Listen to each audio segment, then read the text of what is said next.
మీరు వైఎస్ఆర్ అభిమాన? ఒకప్పుడండి. ఎందుకని ఒకప్పుడండి? ఆ రోజుల్లో అతను చెప్పిన మాయమాటలు నమ్మి రాజశేఖర రెడ్డి గారి కొడుకు, రెండోది మా రిప్రజెంటేషన్ మొత్తం చదివి ఇవన్నీ నేను చేస్తాను, ఈ రాష్ట్రంలో ఏ ఒక్క దివ్యాంగుడు కంట కన్నీరు పెట్టుకోకుండా చూసుకుంటాను అని అతను చెప్పిన మాయమాటలు నమ్మి అతని కోసం చంద్రబాబు గారు ఓడిపోవాలని, జగన్మోహన్ రెడ్డి గారు సీఎం కావాలని, దేశ చరిత్రలో ఎవరూ చేసుకునే విధంగా అరగుండు ఒక మీసం తీసుకొని 9 జిల్లాల్లో 15 నెలల పాటు తిని తినక అతని విజయానికి పనిచేశాం. అయితే 5 సంవత్సరాల కాలంలో ఏ రోజు కూడా నాకు అపాయింట్మెంట్ ఇవ్వాల. రిప్రజెంటేషన్లు ఎన్ని పెట్టినా మేము అడిగిన ఏ ఒక్క సమస్య పరిష్కరించాల.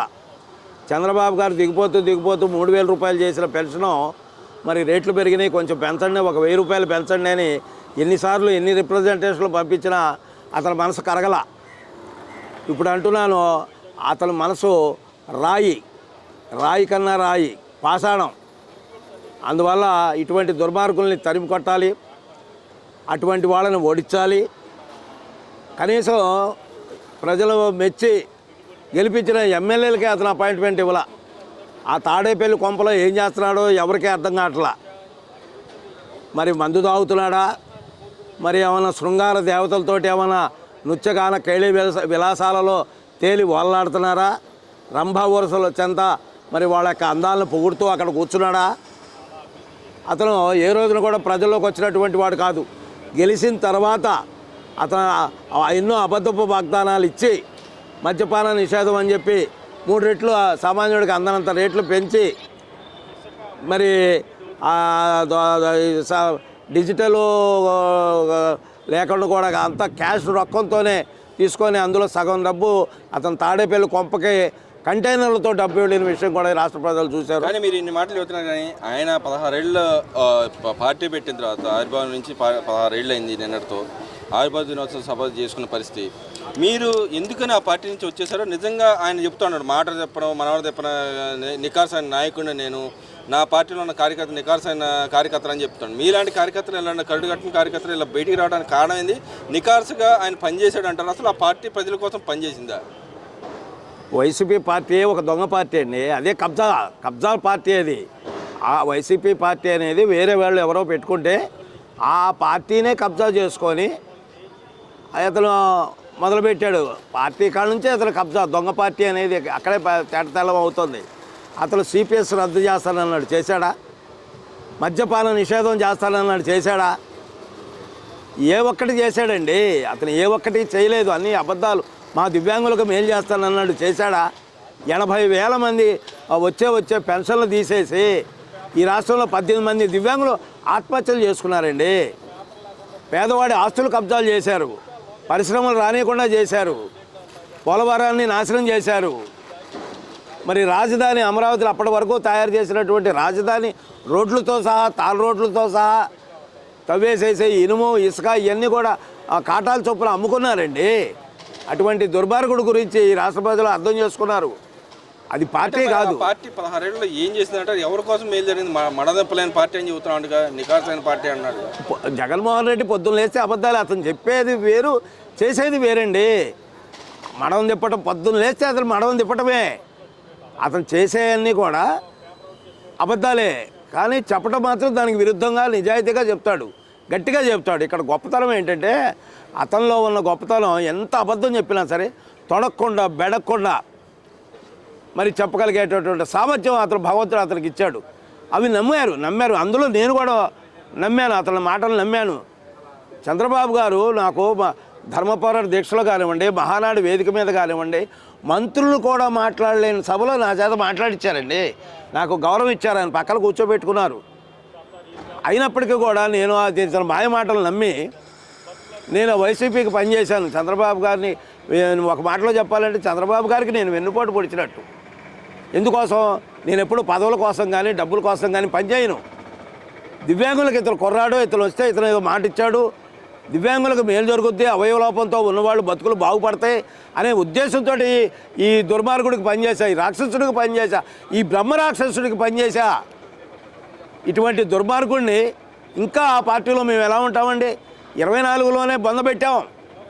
24లోనే మాకు ఆ వాస్తవాలు అర్థమై దుర్మార్గుడు యొక్క చర్యలు ఈ రాష్ట్రాన్ని చెరువులు కబ్జాలు చేశాడే, కొండలు తవ్వేశాడే, ఖనిజ సంపదని మరి సొమ్ము చేసుకున్నాడే, ఇసుకను అమ్ముకున్నాడే, మద్యాన్ని అమ్ముకున్నాడే. ఇవన్నీ నిజాలే కదండి, రాష్ట్ర ప్రజలందరికీ తెలుసండి. అంటే మరి ఏ మేలు చేశాడంటారు ఆయన? ఆయన మేలు చేయడానికి వచ్చిన పార్టీ కాదు ఇది. దొంగ పార్టీ, మోసం పార్టీ. ఆ పాదయాత్రలో మొత్తం చూసుకున్నాడు. రాష్ట్రంలో ఖనిజ సంపద ఎంత ఉంది, మరి ఎక్కడెక్కడ ఎటువంటి భూములు ఉన్నాయి, ఇవన్నీ తెలుసుకున్నాడు. తెలుసుకొని ఆ విధంగా లక్షల కోట్లు సంపాదించుకోవడం కోసం వచ్చినవాడు కానీ అతను నిజాయితీగా ప్రజల కోసం వచ్చినటువంటి నాయకుడు కాదు. మరి ఈ 16 ఏళ్ళలో మరి ఎవరికి చేయకుండా ఎవరి పక్షాన ఉన్నట్టు? ఆయన డబ్బు పక్షాన ఉంటాడు, లక్ష్మీదేవి పక్షాన ఉంటాడు. మరి ఈ మద్యం డబ్బు కానీ సంపద అంతా కానీ కంటైనర్లో తాడేపల్లి కొప్పలోకి కంటైనర్లో వెళ్ళింది కూడా మనం చూసాం కదండి టీవీల్లో. ఆయన డబ్బు పక్షాన ఉంటాడు. బాబు కోసం కొడుకు, కొడుకు కోసం బాబు, వీళ్ళిద్దరి కోసం పవన్ కళ్యాణ్ జాకి ఎత్తుకోవాల్సిన పరిస్థితిలో ఉన్నది టీడీపీ పార్టీ కూటమి ప్రభుత్వం అని చెప్పి మాట్లాడుతూ ఉన్నారు. నిజంగానే కూటమి ప్రభుత్వం అలా జాకీలు ఎత్తుకొని పరిపాలించాల్సిన పరిస్థితిలో ఉందంటారా? అందరికీ నమస్కారం అండి. ఈరోజు జగన్మోహన్ రెడ్డి గారి పరిస్థితి ఎలా ఉందంటే మతిస్థిమితం లేని పరిస్థితుల్లో ఉన్నాడు ఆయన.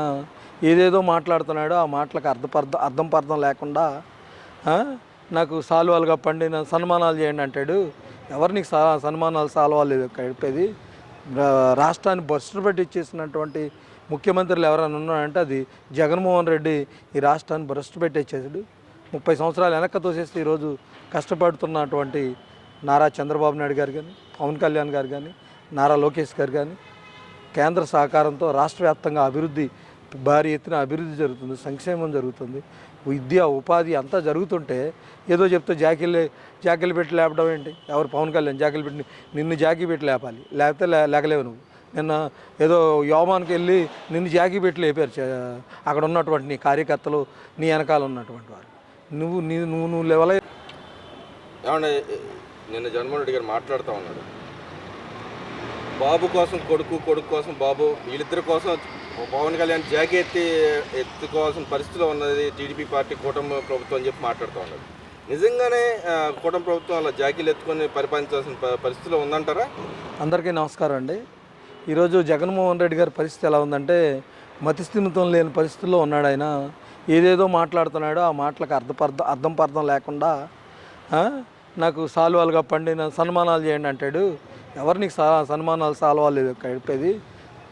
రాష్ట్రాన్ని బస్సు పెట్టి ఇచ్చేసినటువంటి ముఖ్యమంత్రులు ఎవరైనా ఉన్నారంటే అది జగన్మోహన్ రెడ్డి ఈ రాష్ట్రాన్ని భ్రష్టు పెట్టేసేసాడు. 30 సంవత్సరాలు వెనక్కి తోసేస్తే ఈరోజు కష్టపడుతున్నటువంటి నారా చంద్రబాబు నాయుడు గారు కానీ, పవన్ కళ్యాణ్ గారు కానీ, నారా లోకేష్ గారు కానీ కేంద్ర సహకారంతో రాష్ట్ర వ్యాప్తంగా అభివృద్ధి భారీ ఎత్తున అభివృద్ధి జరుగుతుంది, సంక్షేమం జరుగుతుంది, విద్య ఉపాధి అంతా జరుగుతుంటే ఏదో చెప్తే జాకీలు పెట్టి లేపడం ఏంటి? ఎవరు? పవన్ కళ్యాణ్ జాకీలు పెట్టి నిన్ను జాకీ పెట్టి లేపాలి, లేకపోతే లేకలేవు నువ్వు. నిన్న ఏదో యోమానికి వెళ్ళి నిన్ను జాకీ పెట్టి లేపారు అక్కడ ఉన్నటువంటి నీ కార్యకర్తలు, నీ వెనకాల ఉన్నటువంటి వారు. నువ్వు లేగలేవు. అందరినీ జాకీ పెట్టాను, నీకు జాకీ పెట్టి లేపుతున్నారు. నిన్న హోమం దగ్గర నిన్ను పూజ చేయమంటారు, నువ్వేం చేసావు? నిన్ను జాకీ పెట్టి లేపారు. కూర్చోవడం కూడా చేత కానీ నీకు. చంద్రబాబు నాయుడు గారిని, పవన్ కళ్యాణ్ని, నారా లోకేష్ గారిని అని ఎంత ఉందా నీకు? అసలు జాకీలు పెట్టి లేపుతున్నారు. ఏంటి జాకీలు పెట్టి? నీ పార్టీని జాకీలు పెట్టి లేపుతున్నారు. జాకీ పెట్టి లేకపోతే నీ పార్టీ పరిస్థితే ఆందోళనకరంగా ఉంది. ఎందుకంటే ఓడిపోయిన తర్వాత రాష్ట్రంలో ఉన్నటువంటి వైఎస్ఆర్ పార్టీ వాళ్ళందరూ కూడా పారిపోతున్నారు. ఆ పార్టీలోకి, ఈ పార్టీలో నీ పక్కన ఉన్న మనిషి, నీ ఆత్మ అనుకునే మనుషులే పారిపోతున్నారు. విజయసాయి రెడ్డి ఏం మాట్లాడాడు? నువ్వు 100 పాదయాత్రలు చేసినా సరే నువ్వు గెలిచే అవకాశం లేదని చెప్పాడు. విజయసాయి రెడ్డి ఏం చెప్పాడో అది జరగబోతుంది. అదే పవన్ కళ్యాణ్ గారు, నారా చంద్రబాబు నాయుడు గారు, బీజేపీ కేంద్ర ప్రభుత్వం అండదండలతో ఈరోజు రాష్ట్రంలో అభివృద్ధి చెందుతుంది. ఉగాదిలోపు పోలవరాన్ని పూర్తి చేసి జాతికి అంకితం చేస్తున్నారు గౌరవ ముఖ్యమంత్రి నారా చంద్రబాబు నాయుడు గారు. ఈరోజు రాష్ట్రంలో గిన్నిస్ బుక్ రికార్డు రోడ్లు వేసే దాంట్లో ఈరోజు అమరావతి భారీ ఎత్తున స్పీడ్గా జరుగుతుంది. ప్రజలు, కార్మికులు, మొన్న రోజు కార్మికులకు సంబంధించిన ఒక వీడియో చేస్తే వేలాది మంది కార్మికులు సమావేశం వేసుకొని ఏదైతే కోటం వ్యాల్వి ఓపెనింగ్ రోజు కార్మికులు పండగ చేసుకున్నారు అక్కడ ఉన్నటువంటి కార్మికులు.